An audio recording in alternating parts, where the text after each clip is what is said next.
Hey, it's Paul. Welcome back to B&B Talk. I need you to subscribe. If you like this video, click like. I'm going to jump right into things. If you haven't already picked a side in the Forrester-Spencer war, you might want to, because it's time. Things really heat up in this episode. The first thing we see is Liam, Ivy, and they're with Bill and Katie. And they tell them that there's a chance that Rich could become CEO. But Ivy takes a swipe at Bill over the way that he ran that photo of Maya and the story in Spencer Publications, but Bill doesn't back down. He knows that they're going to disapprove. He tells them to pile on board. He says it's not his first rodeo, and he basically tells them the end justifies the means.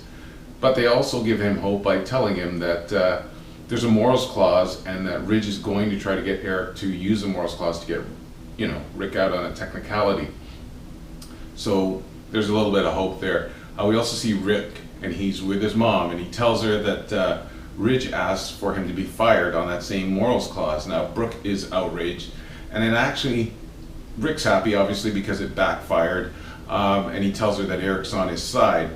Now Rick uses his opportunity to talk about the bad blood because Ridge stole Caroline, and he talks about how he stole Brooke from Eric, and Brooke's a little shocked that all this has been brought up, and she obviously feels bad about it, but Rick uses words like devious and talks about this wife stealing, and it really kind of makes him look like a baby, because if memory serves me right, I remember Eric married his son's ex-wife after he'd gotten with Taylor, so you figure that one out.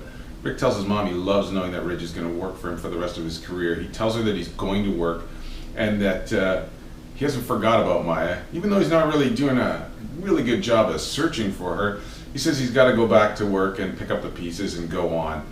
After that, we see Ridge and Steffi, and he tells her it's time, as they discuss, for Rick to go. In fact, he's got a plan. He wants Steffi to help run the company while he and Caroline do designs. Now, the plan is in place, but what he needs is to know that he's got her shares, and she doesn't let him down. She tells him that she will indeed throw her shares in, and he lets her know that Liam can't be a part of the deal. Like, this can't interfere with what they're going to do, and Steffi agrees to drop that contingency, so it looks like they're on the way. And the next thing he does, he picks up the phone and calls Liam over. Then we go back and we see Ivy with Bill and Katie, and they talk about if this plan can happen, but Ivy says no matter what, Steffi cannot be a part of this plan. Her contingency to have Liam as her boyfriend is not going to be part of it, and Liam won't go along with it. We then see Rick show up while Steffi and Ridge are in his office. Rick gets really ugly about this. He tells Ridge that no matter how many times he goes crying back to his dad, he's not going to get the company. But it wasn't more than 24 hours ago that he was basically crying to his father to give him back the company and not to let Ridge rub his face in this, and he was sobbing. So now his chest is puffed out and he's acting like a big man, but he looks so stupid when he boasts. He says he's got his dad's full endorsement, and he tells these guys basically to drop it, quit whining, and get the hell out of his office. And that's how he handles it. So he's not going to go back and run the company the way he told his dad and respect people's feelings. He's going to go back to being the same bully. He's already relishing the fact that he's going to rub Ridge's face in it for the rest of his career. So you know how things are going to go. So that's it for Ridge. He's had enough. But the problem is everyone thinks that Steffi's still in Paris. Now Liam shows up, and he's shocked, obviously, to see Steffi. But Ridge tells him that Eric's on Team Rick. There's no way he's coming on board, and he wants to go ahead with the plan.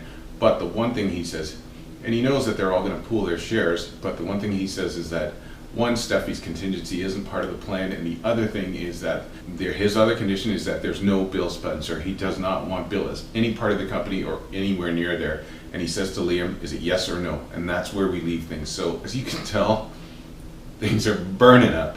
So I want you to wait till the next episode, and I'll catch you up. It's Paul, it's B&B Talk. Don't forget, follow us on social media and hit that subscribe button. Thanks, and have a great day.